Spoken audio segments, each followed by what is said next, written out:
Hi everyone, and welcome back to Mission 1820 and this week's episode of Have You Ever Wondered?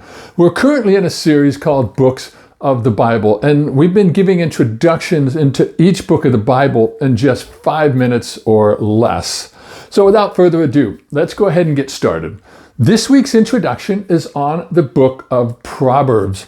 This is the 20th book of the Bible, and it's the third of the 5 wisdom and poetical books of the New Testament.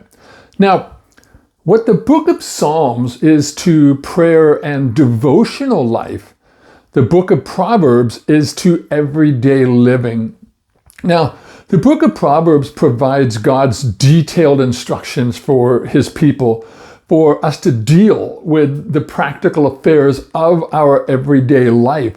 And those could be related to God, our parents, our children, our family life, and so much more.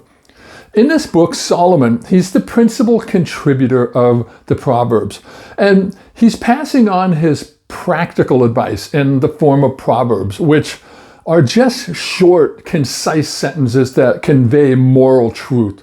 This book is a collection of these wise and moral truths, which means that the main theme of the book, as we might expect it to be, is the nature of true wisdom.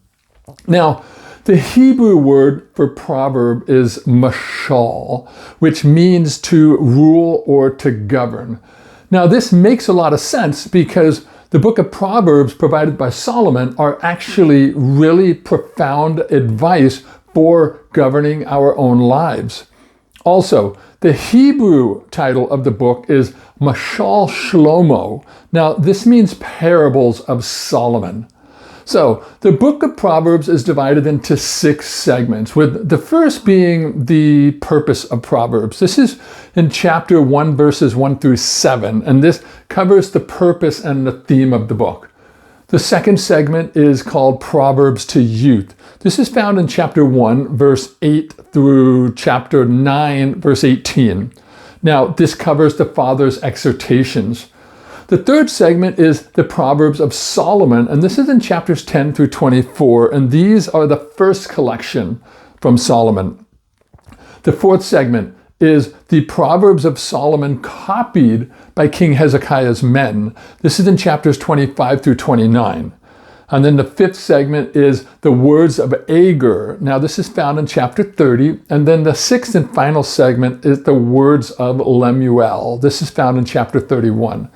Now, for Agur and Lemuel, little to nothing is known about these two other than that we're told that Agur is the son of Jekiah and Lemuel is actually a king. And so neither man is mentioned anywhere else in scripture other than here.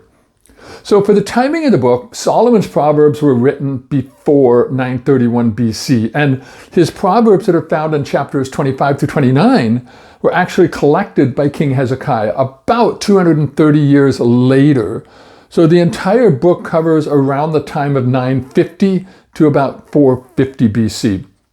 Now that we have some background on the book, what was Solomon actually trying to accomplish by writing the book of Proverbs? Well, we know that Solomon was the wisest man to ever live, and he knew that knowledge itself was good.